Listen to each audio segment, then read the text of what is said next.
Kenalkan, nama saya Felensi Wijaya dan sekarang saya akan menjelaskan mengenai perancangan Pulau Kelor, terutama pada visitor center. Yang pertama dari data klien, eh, bagi pengunjung yang datang ke Pulau Kelor, yaitu rata-rata berusia 4 sampai 80 tahun, yaitu anak-anak hingga lansia, dengan tinggi badan sekitar 90 sampai 190 cm. Untuk warna brand dari Museum Bahari sendiri, yaitu ada biru tua yang mengartikan tenang dan damai, lalu merah yaitu berani dan kuat, lalu putih yaitu murni dan polos. Untuk budaya organisasi dari Museum Bahari, yang pertama memiliki pemahaman, sikap menghargai, dan kepedulian terhadap pelestarian warisan maritim merupakan salah satu komitmen karyawan dari Museum Bahari. Yang kedua, menekankan pada pendidikan dan penelitian untuk dapat mempelajari dan berkontribusi pada pemahaman sejarah. Yang ketiga, lakukan kerjasama dan kolaborasi dengan lembaga untuk memperlihatkan dan mempromosikan budaya Indonesia. Yang keempat, melakukan pendekatan yang ramah terhadap pelanggan untuk meningkatkan pemahaman pengunjung. Yang kelima, memiliki etika dan berintegritas tinggi dalam pengelolaan peninggalan sejarah atau koleksi. Dan yang terakhir, memperhatikan keberlanjutan lingkungan dan upaya pelestarian laut. Lalu untuk pengelola yang diharapkan ada di visitor center, yaitu ada manager supervisor, customer service, tourist information specialist, tourist ambassador, administrative staff, ticket staff, rental staff, souvenir staff, cafe bar staff, cleaning service, dan security. Untuk pengunjung yang datang ke Pulau Kelor dapat menggunakan kapal maupun jet ski. Dan biasanya pengunjung yang datang itu ke Pulau Kelor sebagai wisata edukasi, sehingga adanya fasilitas seperti visitor center untuk pengunjung dapat melihat pusat informasi dan benteng Martello. Serta tujuan selanjutnya ada beberapa yang memancing, namun saat ini belum ada spot khusus. Dan selanjutnya untuk melihat alam, seperti pada sunset. Uh, Lalu pengunjung sering datang ke Pulau Kelor, yaitu pada weekend, ya, pada hari Jumat, Sabtu, dan Minggu. Lalu siapa saja yang datang ke Pulau Kelor, yaitu seperti pengunjung yang awam, lalu ada peneliti atau pelajar, pejabat, dan komunitas pemancing atau pengema. Dan rata-rata jumlah pengunjung Pulau Kelor perharinya itu 100 sampai 200 orang. Selanjutnya, konsep visitor center. Yang pertama, kami memiliki tema Discover Serenity in Boundless Expanse of Open, Directed Spaces, yaitu suasana yang memberikan kenyamanan fisik dan psikis dalam mencari informasi serta relaxing dalam aktivitas berlibur dan belajar secara terarah dengan penjelasan naratif secara interaktif, yaitu memancing pengunjung untuk lebih tertarik dan aktif kepada Pulau Kelor dan Benteng Martello yang menciptakan keharmonian antar ruang. Lalu style yang digunakan dalam perancangan ini yaitu natural, colonial, modern. Uh, untuk natural, untuk itu adalah untuk menciptakan lingkungan yang terasa alami, santai, dan terhubung dengan unsur-unsur alam seperti bahan, tekstur, dan warna alami. Untuk modern yaitu gaya desain ini mengedepankan prinsip-prinsip kebersihan, kesederhanaan, dan fungsi. Untuk kolonial, yaitu gaya desain yang berasal dari periode kolonial dalam sejarah, seperti penggunaan jendela tinggi dengan penutup ganda, dinding berwarna putih koral, atap gable, dan bukaan berbentuk arch. Sehingga dapat diartikan modern kolonial sebagai penerapan ruang yang minimalis serta open space untuk mendukung natural light, penggunaan elemen perpaduan unik antara masa lalu dan masa kini, serta mengedepankan fungsi dan bentuk-bentuk sederhana. Berikut merupakan layout dari visitor center dan yang di lingkari merah atau ditandai merah merupakan desain yang saya buat. Yang ini merupakan exhibition chapter 3 dan ini merupakan rental store dan souvenir store. Untuk konsep pada exhibition chapter 3 ini itu Benteng Martello di Pulau Kelor. Dan uh, babak ini tuh menjelaskan peran Benteng Martello saat era perang di mana merupakan tempat perlindungan bagi Belanda. Dan suasana perang terjadi dapat mengakibatkan kesan waspada dan berlindung.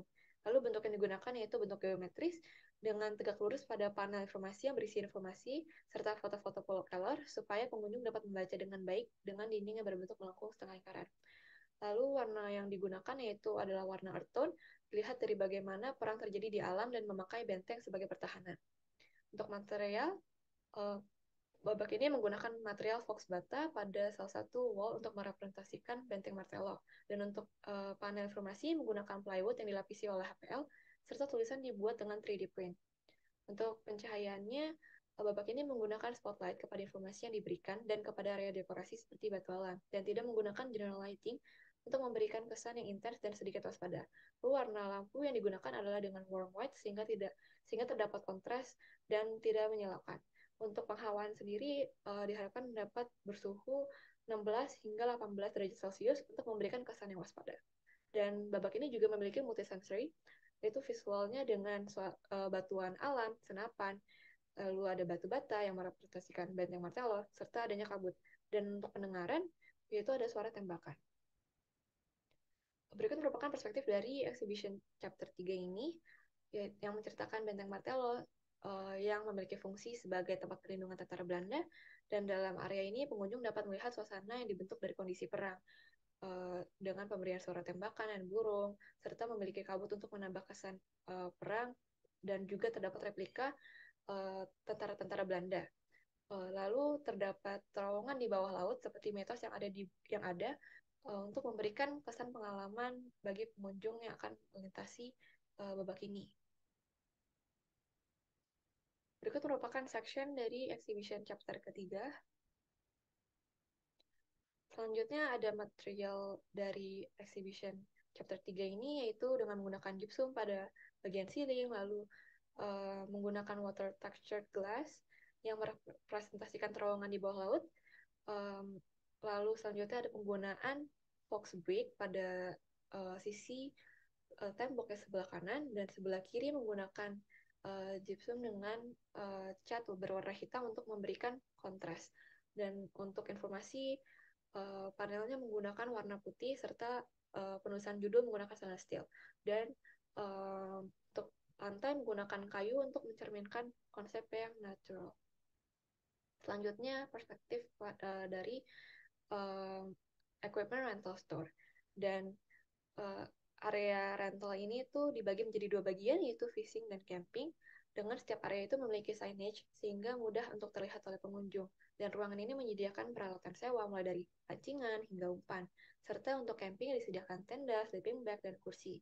Dan bentuk melengkung yang ada ini itu tercantum untuk merefleksikan bentuk yang lebih fleksibel dan kolonial modern, serta memiliki tanaman sebagai partisi untuk mempertahankan naturalnya. Dengan ceiling berbentuk drop ceiling secara bertingkat dan melingkar, ini juga merepresentasikan kolonial, serta penggunaan material dan warna coklat pada furniture yang ada ini sangat merepresentasikan konsep natural, serta adanya lantai yang menggunakan pattern itu merupakan konsep dari kolonial modern. Berikut merupakan penjelasan material secara lebih jelas. Seperti saya sudah sebutkan tadi, mulai dari pemakaian bata di bagian kasir pada dinding sebelah kiri, serta adanya floor pattern tile pada lantai, dan penggunaan kayu juga pada furniture-nya. Untuk selanjutnya ada bagian souvenir store, dan untuk area ini terdapat signage juga untuk kasir dan menggunakan tekstur bata untuk mencerminkan benteng Martello, serta sirkulasi di ruangan ini dibuat melingkar sehingga pengunjung dengan mudah melihat dan mencari souvenir khas Pulau Kelor seperti adanya kaos, sendal, topi, payung, gantungan kunci, dan juga patung secara terarah. Dan ceiling juga menggunakan grid ditambah dengan kornis untuk mencirikan kolonial, serta adanya penggunaan barang yang berbentuk bulat serta jendela berbentuk arch, itu juga merefleksikan konsep kolonial serta modern dengan minimalisnya, serta terdapat tanaman dan kayu untuk memberikan kesan yang natural. Di sini juga dapat terlihat penggunaan lampu yang menyebar dan tidak terlalu menyorot sehingga tidak menyakitkan mata pengunjung, serta adanya penghawaan dengan rasa split. Selanjutnya merupakan material yang digunakan dalam ruangan ini ada apa saja. Yang pertama dari ceilingnya menggunakan gypsum board, lalu tembok yang digunakan juga merupakan tembok textured yang berwarna krim serta adanya pintu dan jendela yang menggunakan polikarbonat glass untuk kesan yang lebih tahan lama serta tidak gampang pecah ketika berada di pulau, dan juga stainless steel yang tidak mudah karat atau korosi, dan penggunaan seperti HPL dan juga kayu solid dibuat agar tahan air karena dilihat dari kondisi pulau ya yang cenderung lembab, dan mungkin pengunjung sedang beraktivitas dari luar sehingga mungkin basah. Serta di sini juga dapat dilihat adanya pattern tile serta adanya granit yang um, tidak mudah tergores, pun mendukung adanya mereka berada di kondisi pulau. Selanjutnya merupakan section dari equipment rental store dan juga souvenir store. Sekian dari saya. Terima kasih.